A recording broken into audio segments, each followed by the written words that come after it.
Haleluya, puji nama Tuhan. Well, silakan duduk kembali Bapak Ibu Saudara, puji nama Tuhan. Saya senang bisa menjumpai saudara kembali di hari ini. Di minggu lalu kita off dulu, kita offline. Jadi artinya kita siaran secara online di minggu lalu. Tapi di hari ini kita kembali bersama-sama, kita berkumpul untuk menikmati setiap kebaikan dan kemurahan Tuhan. Nah, Bapak Ibu dikasih Tuhan, di bulan ini kita berbahas, atau di bulan Juni ini kita berbahas hidup oleh roh. Nah, penting sekali Bapak Ibu Saudara bahwa sesungguhnya yang membuat kita bisa berhasil dalam perjalanan kita, yang membuat kita punya keyakinan akan masa depan kita, sebenarnya itu adalah pekerjaan roh Tuhan yang bekerja di dalam diri atau di dalam hidup orang percaya. Itu sebabnya para murid tidak pernah diizinkan untuk menginjil atau menyampaikan kabar baik kalau mereka belum dipimpin oleh roh Allah. Nah, saya percaya bahwa semua Bapak Ibu Saudara kita semua yang hadir hari ini juga hal yang sama harusnya terjadi. Kita harus hidup kita dipimpin oleh roh.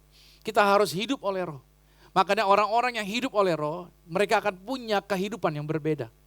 Orang-orang di sekitar Anda akan merasakan apa yang Tuhan kerjakan di dalam kehidupan Anda. Nah, ini target kita, saudara. Saya percaya ketika kita berbahas mengenai tema ini, target kita agar kita memahami tentang roh Tuhan yang bekerja, agar kita juga mengalami kuasa Tuhan itu bekerja di dalam kehidupan kita. Apa-apa saja itu yang akan saya bagikan di hari ini. Coba kita lihat dulu di dalam Galatia 5 ayat 22 sampai dengan 23. Tetapi buah roh ialah, boleh bersama-sama dengan saya katakan, kasih, sukacita, damai sejahtera, kesabaran, kemurahan, kebaikan, kesetiaan, kelemah lembutan, penguasaan diri. Oke. Apa yang saya bagikan dari Galatia 5 ayat 22 sampai 23 atau yang kita bahas di hari ini adalah sifatnya praktis, saudara. Jadi kita mempraktekkannya dalam kehidupan kita. Dan Tuhan mau kita justru orang bisa melihat ini di dalam kehidupan kita sehari-hari. Nah, apa yang dituliskan di sini, kalau kita lihat buah roh, ada berapa bagian di situ disebutkan? Ada 9, ya, ada 9. Tetapi kita perlu paham di sini, 9 bagian ini bukanlah yaitu 9 daftar sikap moral. Bukan. Melainkan ini adalah bukti nyata dari kehidupan orang percaya yang sungguh-sungguh di dalam roh Tuhan. Dan orang itu bertekad untuk hidup sedemikian rupa sehingga buah ini tumbuh dan dapat terlihat dalam keseharian. Bukan cuma hari Minggu, tapi keseharian. Nah, pertanyaan ini, saya kasih ilustrasi buat setiap kita. Pohon yang mana kira-kira kita?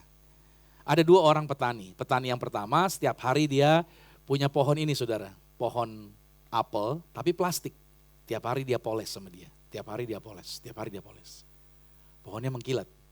Bagus deh penampakannya. Sedangkan petani yang kedua, dia nggak pernah memoles, saudara. Tapi kerjaan dia menyiram, kerjaan dia memupuk, kerjaan dia memperbaiki akarnya dan tanahnya dan lain sebagainya. Nah, setelah beberapa waktu berjalan, beberapa bulan, kira-kira siapa yang akan menghasilkan buah yang asli? Yang kiri atau yang kanan? Yang mana, saudara? Yang kanan ya, tentunya akan menghasilkan buah yang asli yang kanan. Yang kiri itu plastik, saudara. Itu tidak asli. Nah, seringkali kita jumpai atau saya menjumpai banyak orang Kristen hidupnya seperti petani yang pertama. Mereka menempelkan sikap-sikap baik yang dari luar seperti itu. Dipoles, berusaha sabar, berusaha senyum, berusaha murah hati, berusaha tampak disiplin. Ya kan, tapi nggak punya akar seperti pohon yang di kiri ini yang pohon plastik. Itu yang terjadi banyak orang Kristen, saya jumpai. Makanya saudara pahami, tanpa akar kita nggak mungkin bisa memiliki yang namanya buah di dalam kehidupan kita. Galatia 5 ini tidak berbicara tentang usaha untuk menghasilkan buah. Tapi Galatia ini berbicara tentang kehidupan yang menghasilkan buah. Sama-sama katakan kehidupan yang menghasilkan buah. Maksudnya secara alami, saudara. Kenapa demikian? Karena pohonnya sehat. Nah, sebuah pohon hanya bisa sehat kalau akarnya sehat. Makanya untuk bisa mengenal seseorang, Matius 7 ayat 16 berkata, hanya dari apa? Hanya dari buahnya kita bisa kenal orang itu sehat atau benar atau rohani atau tidak. Karena kalau kita ketemu orang nih, saudara, ya sebulan 2 bulan nih, dia bisa senyum sama kita. Apalagi kalau ketemunya cuma hari Minggu. Bisa shalom pastor, haleluya, puji Tuhan. Itu hari Minggu. Tapi kalau kita jalan terus sama dia, every day, every week, sebulan, 2 bulan, 3 bulan, itu kan kelihatan aslinya, saudara. Makanya pohon yang Yang baik akan kelihatan dari apanya tadi? Dari buahnya. Nah, Tuhan gak minta kita cuman kelihatan tampil bagus.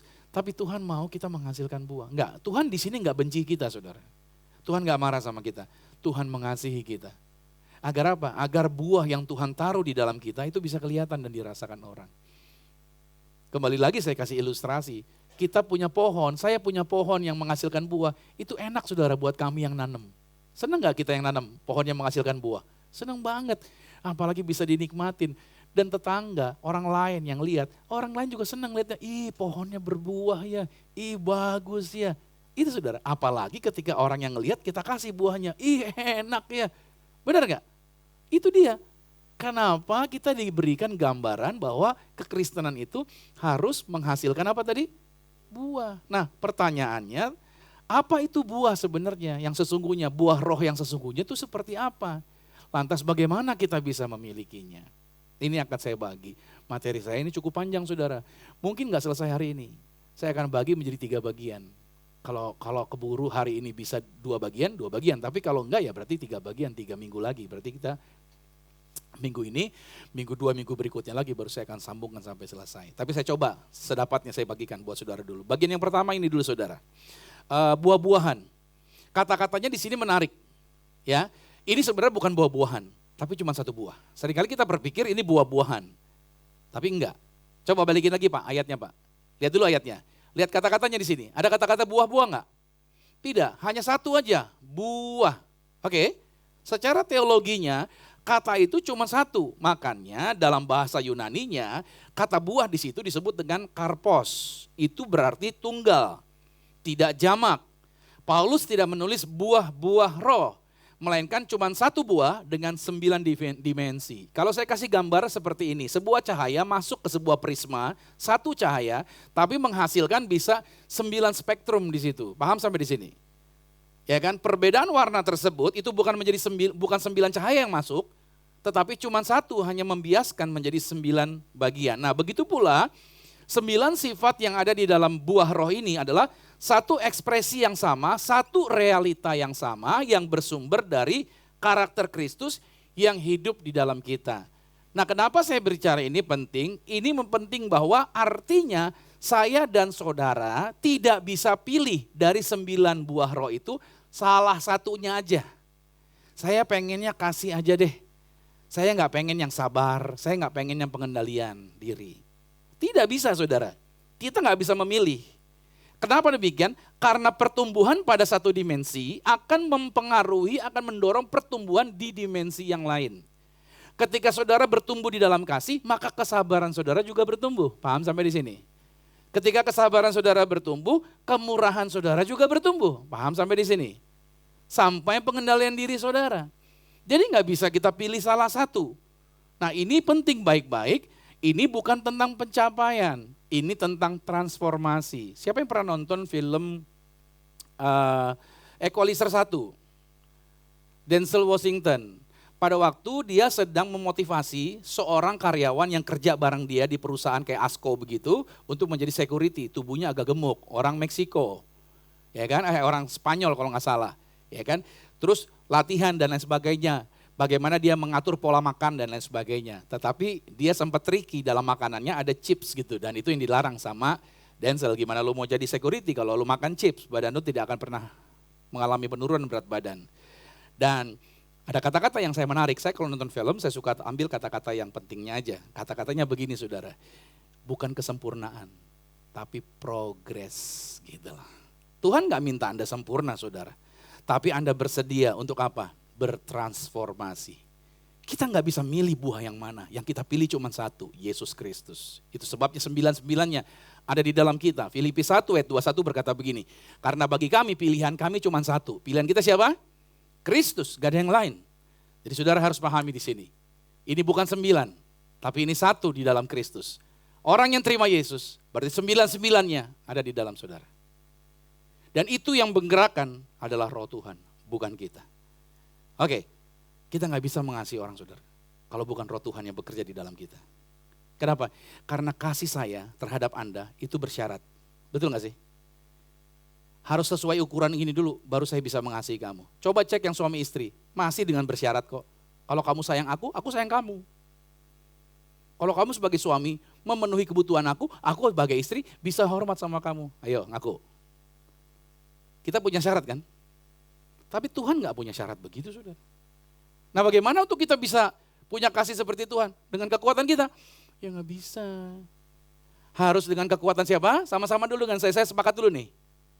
Kekuatan siapa? Kekuatan Kristus di dalam roh Tuhan, Roh Kudus. Nah Roh Kudus itu yang memampukan kita untuk bisa mengasihi. Nah apa yang saya bagikan hari ini sifatnya praktis, saudara. Ini yang untuk dipraktekkan. Dan saya akan berikan contoh-contoh yang konkret di dalam kehidupan seharian. Kita masuk ke bagian kedua. Saya bagi menjadi 3 dimensi daripada buah roh ini, saudara. Ini ada 3 ya. Jadi buah rohnya di tengah. Tapi setiap dari 9 itu saya bagi menjadi 3 bagian. Saya baru baca dan saya mengerti begitu mendalaminya. Oh ternyata ada dimensi hubungan dengan Tuhan. Ada dimensi hubungan dengan sesama. Ada dimensi hubungan dengan diri kita sendiri. 3 bagian hubungan dengan Tuhan. 3 bagian hubungan dengan sesama. 3 bagian hubungan dengan diri kita sendiri. Dan ini menarik yang akan kita coba bagikan. Coba kita bagian yang pertama dulu. Dimensi yang pertama, ada kasih, ada sukacita, ada damai sejahtera. Kasih bahasa Yunaninya agape, sukacita kara, damai sejahtera eirene. Oke, saya masuk di bagian yang pertama dulu, kasih. Itu bukan perasaan, saudara, kasih. Kasih itu tentang pilihan. Pilihan yang dimampukan oleh roh. Makanya kasih agape itu adalah kasih yang Yesus lakukan. Dia tetap mencintai bahkan ketika tidak ada yang menguntungkan. Anda tetap mengasihi pasangan Anda walaupun dia mungkin tidak memberikan sesuatu yang sesuai ekspektasi Anda. Anda tetap bisa mengasihi orang itu walaupun orang itu tidak memberikan keuntungan buat Anda. Itu agape. Anda tidak bisa melakukannya tapi roh Tuhan yang bekerja di dalam saudara. Makanya di sini diperlukan adalah Anda beri izin roh Tuhan untuk bisa membawa Anda, untuk bisa bergerak di dalam kasihnya Tuhan. Kasihnya adalah kasih agape. Ini dia yang Tuhan kerjakan di dalam kita, dimensi yang pertama. Dimensi yang di dalam dimensi yang pertama ini, yang kedua hubungan kita dengan Tuhan adalah tentang sukacita. Sukacita beda dengan bahagia. Kalau nikah, salaman bilangnya apa? Semoga berbahagia. Iya. Gak pernah bilang semoga bersukacita. Karena memang beda sukacita dengan bahagia. Bahagia itu tergantung apa yang terjadi, saudara. Sedangkan sukacita bergantung siapa yang ada di dalam kita. Nah, beda tuh. Kalau ekonomi baik, gue bahagia. Lu baik-baik, gue bahagia. Tapi sukacita tidak tergantung keadaan. Makanya kita gak bisa bersukacita kalau di dalam kita gak ada siapa tadi? Gak ada Tuhan, gak ada roh Tuhan. Gak bisa kamu sukacita. Filipi 4 ayat 4 mengatakan bersukacitalah senantiasa di dalam siapa? Tuh bukan di dalam mersimu. Halo? Bukan bersukacita di dalam propertimu. Bukan bersukacita di dalam depositomu. Tapi di dalam siapa? Di dalam Tuhan, saudara. Karena semua yang saya sebut tadi, yang dunia tadi, yang materi tadi, itu bisa hilang, saudara. Tapi Tuhan tidak pernah meninggalkan Anda. Itu menariknya. Saya kasih ilustrasi buat saudara. Ada seorang yang bernama Corrie ten Boom. Ini orang Belanda. Satu keluarga adalah pengusaha pembuat jam.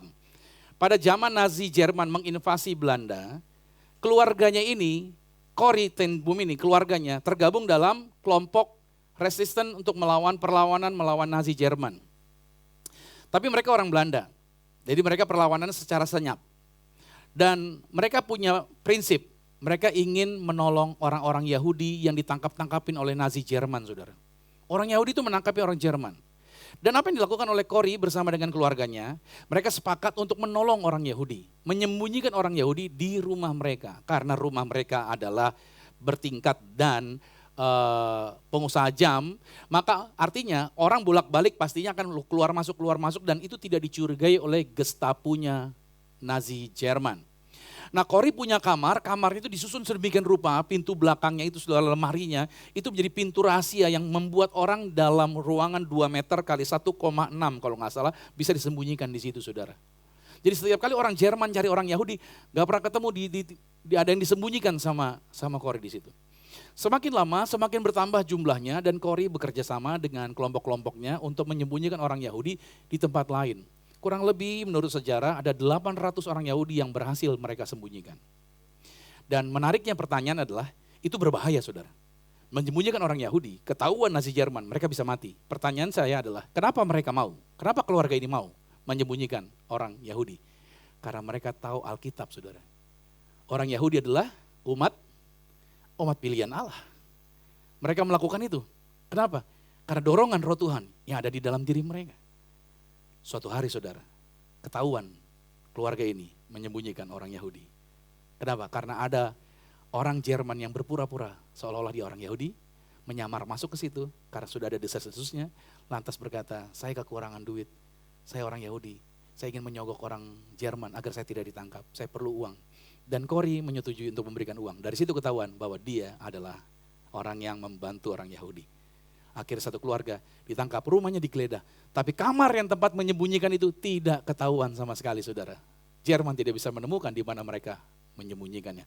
Tapi keluarga ini dibawa ke dalam kamp konsentrasi. Di sana mereka dianiaya saudara. Dari 10 orang keluarga ini, 4 orang mati. Dan Kori melihat dengan matanya sendiri bagaimana kejamnya penyiksaan yang dilakukan oleh para pimpinan Jerman tersebut di penjara. Tahun 1944 Jerman kalah perang dan Kori berhasil keluar. Dia hidup saudara, dia tidak mati. Bersama dengan keluarga yang lain yang masih tersisa. Dan dia cerita setelah dia keluar, dia cerita kemanapun. Dan bahkan dia berkhotbah, bersaksi di gereja-gereja saudara. Kurang lebih tahun 60-an, tahun 70-an. Dia ketemu saudara dengan salah satu kepala sipir penjara Jerman yang menyiksa dia saudara. Dan apa yang terjadi? Kori bertemu face to face dengan orang itu. Dan orang itu memberikan tangannya jabatan sama dia. Menurut saudara, kalau saudara jadi Kori, saudara mau salamin orang itu enggak? Yang telah membunuh keluarga Anda. Kori bersama dengan adiknya yang bernama Betsy. Mereka berdua disuruh telanjang, suruh jalan beberapa waktu enggak pakai baju, kedinginan saudara, disiksa seperti itu. Dia mengalami situasi seperti itu saudara. Ini kepala penjara ini yang melakukan dan teman-temannya. Dia berhadapan dengan kepala penjara yang mengasih tangan. Satu kata yang dia ucapkan oleh kepala penjara itu, saya sudah percaya Tuhan Yesus. Saya percaya Tuhan Yesus sudah ampuni saya. Cuma saya perlu yakin apakah kamu juga mengampuni saya gitu. Dan Kori memberikan tangannya untuk berdamai. Kori punya teks kalimat ini. Tidak ada lubang yang terlalu dalam sehingga kasih Allah tidak lebih dalam lagi. Kori mempraktekkan sukacita. Sukacita itu bukan karena hidupnya mudah. Tapi sukacita karena Tuhannya tidak berubah. Makanya saya katakan sama saudara. Ini penting untuk kita pahami. Beda bahagia, beda sukacita. Kalau di dalam diri kita, kita membiarkan roh Tuhan ada. Maka kita akan tetap bersukacita. Walaupun keadaannya tidak baik-baik saja. Yang ketiga saudara, damai sejahtera. Tadi sudah ya, pertama kasih. Yang kedua apa? Sukacita. Yang ketiga, damai sejahtera. Dalam bahasa Ibrani itu shalom. Kalau dalam bahasa perjanjian baru Yunani, eirene. Damai sejahtera itu bukanlah ketiadaan konflik. Tapi keutuhan orang di tengah-tengah konflik. Jadi konflik terjadi, tapi Anda tetap utuh. Contoh, Paulus di penjara. Kalau Anda baca surat Filipi, perhatikan deh. Isinya paling banyak menyebutkan tentang sukacita dan damai. Pertanyaannya, Paulus lagi ngapain ya? Kok dia bisa tulis kata sukacita, damai, sejahtera kepada jemaat di Filipi? Lagi di mana kira-kira Paulus menuliskan surat di Filipi? Ternyata Paulus bukan sedang enjoy healing di Bali. Bukan. Justru Paulus lagi ada di dalam penjara. Situasi yang sangat sulit buat dia. Entah dia akan dihukum mati atau dibebaskan. Situasinya kacau. Tapi yang menarik batin Paulus tetap utuh. Nah, kenapa Paulus bisa damai sejahtera? Karena roh Tuhan yang memberikan damai sejahtera. Hari ini saya mau kasih tahu buat saudara. Tuhan yang sama juga bisa kasih damai sejahtera buat saudara. Di tengah situasi ekonomi yang gak jelas. Regulasi yang gak jelas. Ini bukan stoikisme. Stoikisme itu mematikan perasaan seolah-olah, udah jangan dirasa-rasain lah, jangan dirasa-rasain. Enggak, ini bukan stoikisme. Ini damai yang datang dari keyakinan bahwa Tuhan kita tetap pegang kendali apapun yang terjadi di luar sana. Oh ini gak mudah. Kita sendiri gak bisa. Percaya deh saudara, Anda gak bisa. Yang bisa itu cuma roh Tuhan. So let him masuk tinggal di dalam saudara. Amin. Biarkan roh itu membuat Anda damai sejahtera. Contoh lagi, Rumah tangga Anda, sepasang suami istri misalkan sedang menghadapi krisis keuangan yang berat. Ada hutang yang menumpuk, pekerjaan yang gak pasti. Pasti tegang gak tuh suami istri tuh? Hubungannya aman gak tuh suami istri kalau kayak gitu? Pasti gak aman tuh. Percakapan sulit terjadi, yang sering terjadi adalah apa? Korslet, pertengkaran pasti. Tapi di tengah situasi itu, pasangan suami istri ini masih bisa berlutut bersama dan berdoa. Saling percaya, tidak saling menyalahkan, tidak saling menuduh dan lain sebagainya. Apa yang terjadi? Kenapa bisa melakukan itu? Itu adalah damai sejahtera yang bekerja kalau suami istri itu bisa berlutut dan berdoa bersama. Bukan karena masalahnya udah selesai, bukan karena itu. Tetapi karena apa? Tetapi karena relasi mereka dengan Tuhan. Dan relasi mereka satu sama lain tetap utuh walaupun sedang ada di tengah tekanan. Contoh lagi, di tempat kerja. Seseorang, Anda di tempat kerja Anda diperlakukan tidak adil oleh atasan Anda. Anda dikucilkan, siapa yang pernah ngalamin ini? Nggak usah angkat tangan. Anda tidak diapresiasi, bahkan di kantor Anda difitnah. Oke, konfliknya nyata. Biasanya Anda kalau diperlakukan seperti ini, pengennya apa? Balas dong, kalau enggak apa? Memaki dalam hati, nyumpahin tuh bos, pecat ke lu, direksi panggil lu ke, mutasi ke lu. Kan gitu ya, kita doanya kecenderung begitu. Tapi orang yang di dalam damai sejahtera, dia memilih untuk tidak membalas dengan kepahitan. Tapi apa yang dia lakukan? Dia tetap melakukan pekerjaannya dengan integritas. Setiap malam dia bawa bebannya kepada Tuhan dalam doa, dia serahkan lagi sama Tuhan. Sampai orang di sekitarnya, orang kantornya pada bilang begini, loh, kok kamu bisa tenang sih? Kok kamu tetap bisa kerja dengan seperti biasa sih? Dengar baik, itu bukan kepura-puraan, Anda pura-pura gak ada masalah, bukan. Tapi itu buah roh. Amin. Kalau kamu bisa melakukan itu karena roh Tuhan yang membuat kamu damai sejahtera di tengah tekanan tadi. Sampai di sini saudara, amin. Hauce enggak tuh roh Tuhan tuh? Itu. Makanya Tuhan kasih rohnya di dalam diri saudara. Haleluya. Oke, itu dimensi yang pertama. Sekarang saya masuk ke dimensi kedua. Tadi hubungan dengan Tuhan, sekarang hubungan dengan sesama. Ada 3 lagi nih. Kesabaran, makrotumia, kemurahan, krestotes, dan kebaikan. Mudah-mudahan bisa selesai 3 ini. Oke. Yang pertama, kesabaran. Apa itu sabar? Orang sabar karena namanya sabar situmorang. Oh bukan, gak ada hubungannya sama marga saudara ya. Gak ada hubungannya. Kesabaran itu secara harfiahnya adalah, orang bisa marah gak? Siapa yang gak bisa marah? Oh dia gak bisa marah Pak, kenapa? Karena dia orang Solo, wong Jogja. Gitu? Enggak, tetap bisa marah. Semua orang bisa marah. Tapi kesabaran adalah marah yang panjang. Maksudnya gini, amarahnya bisa ditahan sampai lama, itu dia tuh. Dia gak meledak. Ini berarti kemampuan untuk tidak meledak. Ini bukan kelemahan. Tapi ini kekuatan yang dikendalikan.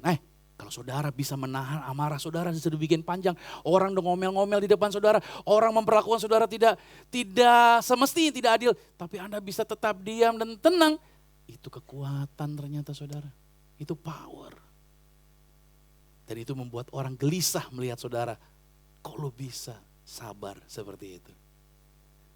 Saya pernah cerita, Abraham Lincoln pernah komplain sama salah satu jenderalnya, harusnya perang utara Amerika dengan selatan Amerika, itu selesai. Kenapa? Pasukan selatan dikejar-kejar oleh pasukan utara, oleh salah satu jenderalnya Abraham Lincoln, sampai di pinggir sungai. Mereka mau kabur, gak bisa, sungainya lagi meluap. Kejebak dia, terkumpul situ kan. Terus dapat surat kirimin surat ke Abraham. Abraham balas lagi, serang sekarang, habisi sekarang. Jadi kan mereka tawanan. Tapi jenderalnya tidak melakukan. Ngulur-ngulur waktu, atur strategi gimana cari segala macam. Sungainya keburu surut, kaburlah tentara selatan. Dilaporin lagi sama Abraham Lincoln. Marah dia, jenderal kurang ajar, bodoh, tidak denger-dengeran, gak nurut. Wah marah deh Abraham Lincoln. Dia tulis surat saudara, tulis surat kepada jenderal tersebut. Marahnya dia tulis semuanya. Sampai selesai masa jabatannya Abraham Lincoln. Surat itu ternyata tidak pernah dikirim kepada jenderalnya saudara. Dia cuma tulis doang. Makanya Abraham Lincoln, dia memberi nasihat kepada seorang jenderal yang sedang marah kepada anak buahnya yang tidak setia atau tidak nurut kepada bawahannya. Lincoln berkata, kamu tulis surat yang isinya paling keras yang bisa kamu tulis. Oke, setelah kamu tulis semuanya, dia bilang lagi, Abraham bilang lagi sama jenderalnya, setelah itu kamu bakar suratnya. Artinya apa? Gak pernah dibaca sama orang yang kamu tuju. Amarah adalah menahan, gak perlu meledak di depan muka orang. Halo, itu gambaran daripada Abraham Lincoln. Makrotumia, itu bukan diam, sabar itu bukan diam. Tapi dia adalah kuasa untuk memilih kapan dan bagaimana untuk meresponsnya. Saya baca buku tentang asertif. Tahu nggak asertif saudara? Sikap yang tidak agresif dan tidak pasif. Asertif itu kemampuan menyatakan pendapat dengan tenang, tidak diam, tapi tidak meledak. Itu baik. Tapi bedanya apa dengan makrotumia? Makrotumia itu lebih dalam lagi dari itu. Orang asertif itu merespons masalah dengan tenang karena dia tahu hak-haknya. Itu orang asertif. Berarti hak saya ini sebenarnya dia coba menunjukkan fakta tentang hak-hak yang dia punya. Tapi orang yang hidup dalam makrotumia itu meresponsnya dengan tenang. Bahkan ketika hak-haknya dihilangkan atau diinjak sekalipun, dia tetap tenang. Kenapa? Karena dia tahu Tuhannya luar biasa. Coba cek deh Yesus. Yesus curhat gak di depan Pilatus? Tolong dijawab nih. Yesus ngobrol-ngobrol sama Pilatus gak? Enggak. Kenapa Yesus diam? Takut? Enggak, Yesus gak takut sama Pilatus. Tapi Yesus memilih kapan waktunya bicara, kapan waktunya diam. Nah orang Kristen harusnya begini, gak perlu harus selalu ngomong saudara. Halo, makanya kita tidak dipanggil untuk bergosip. Tenang, gak harus semua orang ngomong kita tanggapi, diam saja gak apa-apa. Bahkan ada istilah dunia, silent is gold. Tenang aja, diam saja. Karena keduanya kapan waktunya bicara, kapan waktunya diam, itu bukan kelemahan, tapi itu adalah kuasa. Saudara gak langsung menjawab orang itu kuasa loh saudara. Yang tiba-tiba saudara langsung meledak itu, tiba-tiba saudara bisa menahan diri. Itu kuasa saudara. Contoh ya, makrotumia yang melampaui asertif. Kalau Anda karyawan dituduh secara tidak adil di depan rapat oleh atasan Anda lagi meeting nih, diomongin tentang Anda. Bukti-bukti tentang kesalahan Anda, padahal Anda gak melakukan. Nah kalau asertif, maka dia akan angkat bicara, dia koreksi fakta bosnya, dengan tenang tapinya, dia berusaha mempertahankan posisinya karena dia tahu haknya. Itu asertif. Tapi kalau makrotumia, kesabaran, dia bisa jadi gini. Dia memilih untuk diam aja saat itu. Dia gak jawab saat itu. Kenapa? Bukan karena takut. Tapi kalau dia bicarakan faktanya, maaf nih, maka atasannya akan jadi dipermalukan di forum hari itu. Dan itu akan memperkeruh suasana. Bahkan bisa memicu teman-temannya, lu berani juga ya ngomongnya, hebat lu, memang tuh bos gak bener tuh. Jadi malah memperkeruh suasana. Artinya justru Anda ngambil kesempatan, ngapain? Anda cari waktu ketemu sama bos Anda tadi, 4 mata, terus sampaikan detailnya, sampaikan faktanya. Ya kan? Jadi si bos juga bisa melihat Anda tidak mempermalukan dia di depan orang banyak atau di depan forum. Ya kan? Anda melakukan itu bukan karena Anda kalah, tapi karena Anda memilih medan dan waktu yang lebih bijaksana. Oke? Berarti Anda memilih dengan apa? Dengan kasih yang lebih besar. Wah, beda kan? Lihat, jadi orang Kristen capek juga ya Pak? Iya capek. Itu kan hak saya Pak, saya harus tunjukin. Iya saya tahu, tapi kita tidak dipanggil untuk itu. Yesus saja punya haknya tapi dia belajar untuk diam dan kapan bicara. Betul ya? Makanya kalau kita praktekkan maunya kita, dengan caranya kita, lelah kita Pak. Lelah kita Bu. Tapi kalau kita izinkan roh Tuhan bekerja dalam kita bisa melakukannya dengan luar biasa. Sehingga orang bisa berkata, Tuhan hidup di dalam diri orang ini. Haleluya. Amin. Masuk sekarang kemurahan. Nah, kemurahan itu adalah apa? Sifat aktif kita, kebaikan kita yang aktif. Untuk apa? Mencari kesempatan dalam menolong orang lain. Proaktif. Kemurahan bahasa Yunaninya Krestotes. Artinya bukan menunggu ada yang minta tolong dulu ini kemurahan nih. Kita dipanggil tidak untuk menunggu orang minta tolong. Tapi kita punya mata yang terlatih. Bergerak melihat kebutuhan. Tanpa hitung untung dan ruginya. Kita mau tolong dulu orang itu. Dan ketika kita menolong orang tanpa membuat orang yang ditolong merasa kecil. Contoh. Kalau kita ngasih duit sama orang, oh kamu lagi kurang duitnya, ini saya kasih duit deh. Orang yang terima duit kayaknya rendah deh. Betul gak sih? Kalau kita langsung ngasih duit begitu, apalagi di depan orang lagi. Ya kan? Kebanyakan kita seringkali coba melakukan itu. Itu membuat orang yang menerima jadi merasa rendah gitu loh. Nah kita dipanggil Tuhan tidak seperti itu. Kita dipanggil Tuhan bagaimana kita menolong orang tanpa membuat orang itu merasa rendah dirinya. Saya contoh terus nih. Rekan kerja Anda di kantor, coba lihat deh. Kalau Anda lihat teman Anda lagi kerja, sibuk banget dengan kerjaannya. Sampai gak makan siang. Kerjaan di meja berantakan, muka tegang. Kamu gak ditugasin sih untuk bantuin dia. Gak ada yang nyuruh kamu juga. Tapi Anda dengan hati yang tergerak, Anda bawain kopi. Bro, kopi dulu bro. Gitu. Anda beliin dia kue kah, makan kah? Lu udah makan belum? Lu kalau butuh review, lu punya dokumen sini, bilang aja, gue bantuin deh. Gitu. Itu yang disebut dengan kemurahan. Gak nunggu diminta, tapi Anda mau melakukannya. Mata yang melihat kebutuhan sebelum Anda diminta untuk bergerak. Nah di sini perbedaannya. Makanya Krestotes itu adalah ketika kamu tuh secara proaktif mendatangi dan berkata bahwa saya mau tolong kamu. Misalkan, ada lagi nih, ini contoh ya, ini pasti ngerelate nih. Ada orang minjem duit dari Anda nggak bisa bayar. Pernah ketemu gitu nggak? Orang minjem duit dari Anda dan belum bisa bayar. Sampai ulang tahun belum bisa bayar lagi. Berarti udah setahun tuh ngutangnya belum bisa bayar. Terus kamu bilang gini, ya udah deh nggak apa-apa deh. Kalau belum bisa bayar ya udah nggak apa-apa. Anda lupain gitu. Kira-kira ini kemurahan bukan? Bukan, ini bukan kemurahan. Ini sungkan. Udahlah, daripada gua ribut sama dia, udah. Kemurahan itu adalah ketika Anda secara proaktif datangin tuh orang yang ngutang. Dan bilang begini sama dia, udah deh kalau lu gak bisa bayar, gua hapusin utang itu. Tujuannya biar hubungan gue sama lo jadinya gak beban.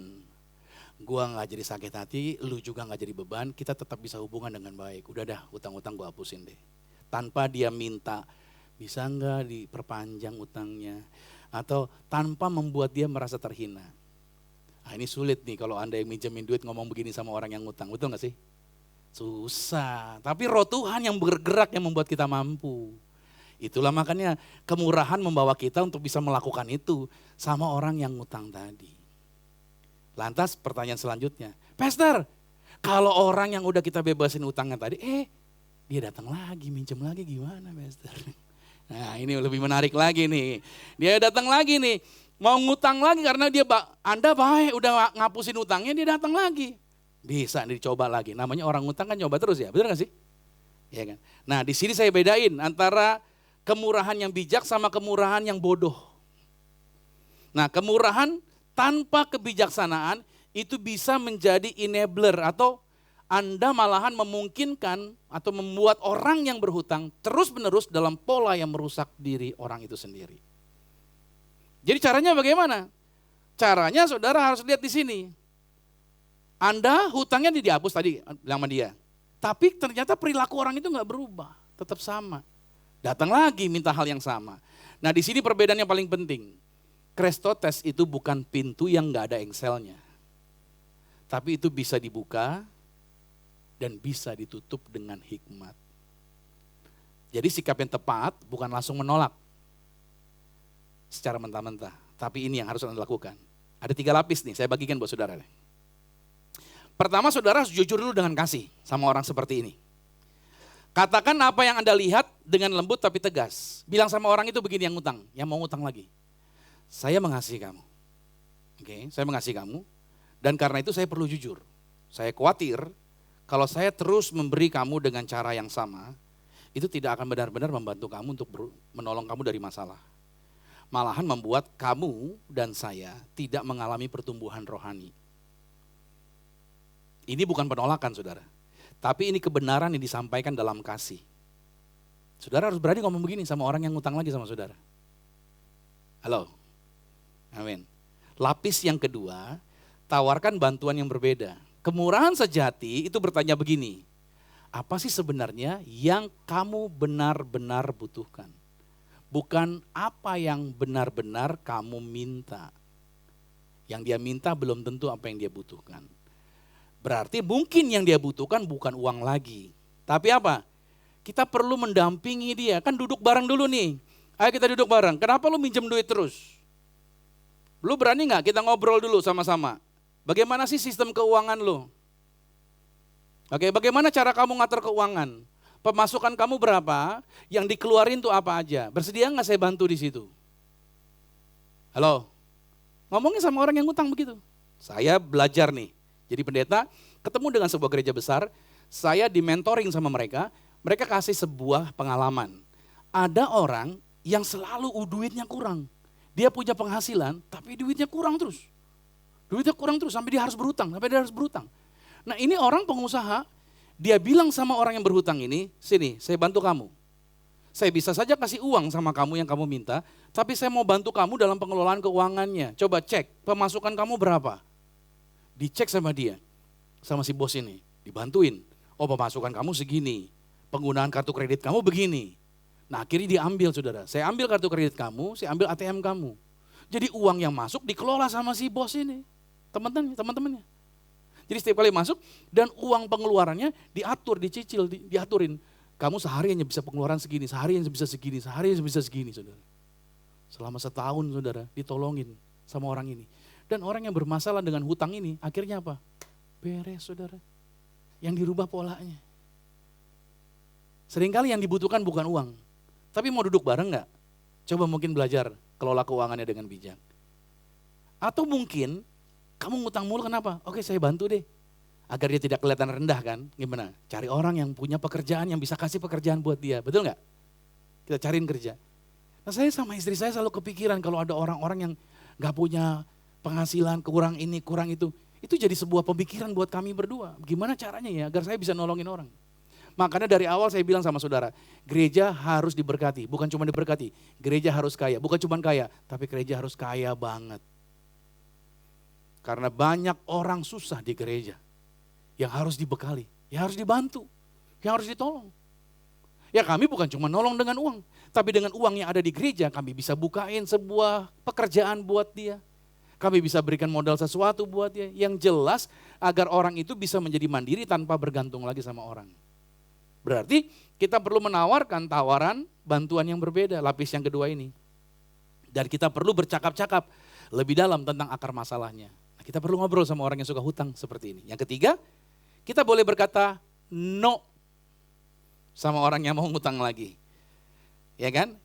Perkataan tidak itu bukan dosa. Yesus sendiri tidak menyembuhkan semua orang di Yerusalem setiap hari. Coba cek, baca Alkitabnya. Pada waktu Yesus datang ke kolam Bethesda, di situ ada banyak orang sakit enggak? Banyak banget. Berapa orang yang disembuhkan Yesus di situ? Cuma satu. Yang lumpuh berapa tahun? 38 tahun. Yang lain sakit semua kan? Tapi yang sembuh cuma berapa? Kenapa enggak semuanya? Itu maksud saya. Yesus sendiri tidak menyembuhkan semua orang di Yerusalem setiap hari. Dia bergerak dalam discernment, kepekaan roh. Saudara perlu punya kepekaan roh tentang kapan dan kepada siapa untuk Anda berikan. Berkata tidak kepada permintaan yang sama yang orang mau berhutang lagi, bisa jadi malahan itu bentuk kemurahan tertinggi. Karena Anda menolak apa saudara? Kalau Anda ngasih terus, orang ngutang datang lagi, ngasih lagi. Berarti saudara sama aja memelihara pola yang merusak terhadap orang itu. Makanya di sini penting, batasannya bukan kekikiran, ini kemurahan yang bertanggung jawab. Makanya kita perlu sih gereja bikin yang namanya seminar pengelolaan keuangan. Karena ada banyak orang suka salah pengelolaan keuangannya. Uangnya bukan gak ada, tapi cara pengelolaan uangnya salah. Dia pakai duit untuk hal-hal yang sebenarnya tidak terlalu penting. Dan itu akhirnya membuat dia mengalami kekurangan-kekurangan dan lain sebagainya. Ada rumah tangga pasangan suami istri, dia lebih fokus untuk membantu keluarga orang tuanya dibandingkan dia bereskan keperluan yang ada di dalam keluarganya. Tidak salah menolong orang tua Anda, tidak salah menolong keluarga yang di luar keluarga itu. Tapi coba cek dulu keuangan Anda ini sudah oke enggak di dalamnya. Kita perlu disiplin dalam mengelola keuangan dengan bijak. Jangan sampai kita salah akhirnya. Kalau ketika kita salah dalam mengelola keuangan begini, akhirnya kita bilang, Tuhan Kenapa saya kekurangan duit? Tuhan bilang saya tidak pernah membuat kamu kekurangan. Tuhan bilang Tuhan memberikan kelimpahan kok. Hanya saja kita cara pengelolaan yang tidak bijaksana. Kalau tahu uang kita jumlah bulan ini segini ya kurang-kurangin lah nge-mallnya kalau gitu. Halo? Kalau biasa beli bajunya merek-merek mahal yang harganya kaos saja 1,2 ya kurang-kurangin lah. Gak perlu harus beli yang 1,2 juga, di Mangga 2 juga banyak. Gak perlu 1,2, Mangga 2 aja. Amin. Mangga 2 juga bagus-bagus. Itu. Gak perlu kita harus tampil yang kayaknya excellent parlente dan sebagainya. Udah, cukupkan. Apa yang cukup dan lain sebagainya. Saya pakai handphone, itu lama saudara, bisa 7 tahun, bisa 8 tahun. Saya baru ganti nih, ini iPhone 13, pada waktu keluar dia. Saya tadinya pakai iPhone 6. 7 keluar saya nggak beli, 8 keluar saya nggak beli, 9 keluar saya nggak beli, 10 keluar saya nggak beli, 11 keluar nggak beli, 12 keluar nggak beli. Pas masuk di 13, udah lemot handphone 6 saya, baru saya ganti. Tapi banyak orang kan suka, keluar lagi tuh, 18, 17 baru beli, ganti dong. Nggak keren, ya kan? Gimana sih? Ya. Oke, beli iPhone. Nih, iPhone ada yang tipe yang biasa, terus tipe lagi apa? Pro sama banyak orang Pro Max dong, Pro Max dong. Pertanyaan saya, emang Pro Max lu pakai buat apa? Ayo, coba saya tanya. Buat bikin konten terus lu jualan? Enggak. Foto-foto terus? Enggak. Terus pakainya buat apa? Emak-emak bisa apa? Nelpon dong. WA. Bu, yang 17 biasa aja kali. Gak usah yang Pro, gak usah yang Pro Max. Kita orang Indonesia suka ini tuh, saing-saingan sama orang. Biar keren, kameranya, wih Pro Max bos gitu kan. Buat apa? Gak ada gunanya, manfaatnya gak penting. Nah harusnya kita anak Tuhan bergeraklah dalam apa? Dalam kebutuhan yang kita butuhkan. Makanya kemurahan yang sejati bukan tentang membuat orang lain nyaman sesaat. Tapi tentang mengasihi mereka yang cukup dalam untuk menginginkan yang terbaik bagi mereka. Bukan untuk menyenangkan. Saya tutup dengan yang terakhir nih, saya masuk ke sini, kebaikan. Apa bedanya kemurahan sama kebaikan? Kebaikan itu adalah integritas moral yang mendalam, baik bukan hanya di depan orang. Kalau kemurahan sifatnya di luar. Kebaikan itu di dalam. Kalau saya kasih gambaran seperti ini, bedanya nih, agathosune, kebaikan sama kemurahan. Jadi agathosune itu siapa kamu sebenarnya di dalam. Fokusnya itu, arahnya ke dalam diri kita sendiri, agathosune, integritas. Terus yang terlihat adalah sering tidak terlihat oleh siapapun kalau agathosune. Pertanyaannya, siapa saya ketika gak ada yang melihat? Itu agathosune. Oke. Tapi kalau Krestotes kemurahan, bagaimana kita memperlakukan orang lain? Sifatnya arahnya keluar kepada orang, dan itu terlihat, iya, pada waktu Anda berbuat sesuatu itu terlihat, itu namanya Krestotes. Dan pertanyaannya, apa yang bisa kulakukan untuk orang lain? Nah, agathosune adalah karakter, bukan penampilan. Kalau kebaikan itu adalah karakter, tapi kalau kemurahan adalah penampilan. Kita memperlihatkan, kita melakukannya buat orang lain. Misalkan, saya kasih contoh satu aja ya. Di tempat kerja Anda, laporan Anda nggak ada yang laporan yang tidak ada yang periksa. Misalkan begini, Anda karyawan diminta bikin laporan keuangan bulanan. Sedangkan atasan Anda sedang keluar kota, hampir nggak pernah periksa detail angkanya. Kalau tanpa kebaikan, angka-angkanya dibuat cukup masuk akal. Nggak salah besar maksudnya, tidak kelihatan besar salahnya, tapi tidak teliti. Toh nggak diperiksa juga sama bos. Tapi kalau dengan agathosune, maksudnya dengan kebaikan, maka dia tetap mengecek setiap angkanya dengan cermat, memastikan semuanya akurat. Bukan karena takut ketahuan, tapi karena kejujuran adalah siapa dia, bukan apa yang dia tampilkan. Tuh, orang kebaikan tuh. Roh Tuhan bikin Anda punya kebaikan seperti itu. Karena Lukas 16 ayat 10 bilang apa? Siapa yang dapat dipercaya dalam perkara kecil, dapat dipercaya juga dalam perkara besar. Makanya kenapa kamu gak naik-naik pangkat? Sama hal yang kecil kamu gak bisa percaya sih. Tapi kalau kamu dapat dipercaya hal kecil, gak ada bos, gua kerjain. Apapun itu, gak diliatin, tetap berintegritas. Itu namanya karakter di dalam. Saya percaya ini akan menjadi berbeda kalau saudara bisa melakukan hal seperti ini. Dalam keuangan nih, kalau Anda belanja uang di warung misalkan, kasirnya salah hitung nih. Dan memberi kembalian kepada Anda 50.000 lebih dari yang seharusnya. Kira-kira Anda bilang apa? Puji Tuhan, dapat berkat, kembalian. Benar ya? Haleluya. Gak ada CCTV bos. Kasir juga sibuk melayani pembeli yang lain, gak ada yang tahu. Tapi kalau dengan agathos une, Anda akan mengembalikan kelebihan itu. Benar gak sih? Balikin. Saya kasih contoh nih, Bu Ade. Mana Bu Ade? Di luar ya? Oke. Dia pergi kemana tuh yang di Arta Gading? Yang sebelahnya, aduh yang belanja sendiri yang barang-barang itu. Apa? Arta Gading apa sih itu? Yang lantai 2. Yang di situ ada barang-barang tas, ada jepitan rambut, ada kipas angin itu. Miniso ya. Dia masuk ke Miniso sama temennya. Dia lihat. Dan perempuan kan gitu ya, dia nyobain tas gitu di kaca gitu. Nah temennya di kasir, Bu ayo Bu udah, iya. Dia lupa saudara, masih kecantel. Jangan, ini gak ngambil loh saudara, dia lupa, dia masih kecantel, dia jalan nih. Lewatin itu barang itu yang bunyi-bunyi, itu gak bunyi juga. Udah sampai tangga jalan terus. Sapam juga gak manggil dia jalan, dia turun. Begitu dia turun saudara, dia baru sadar.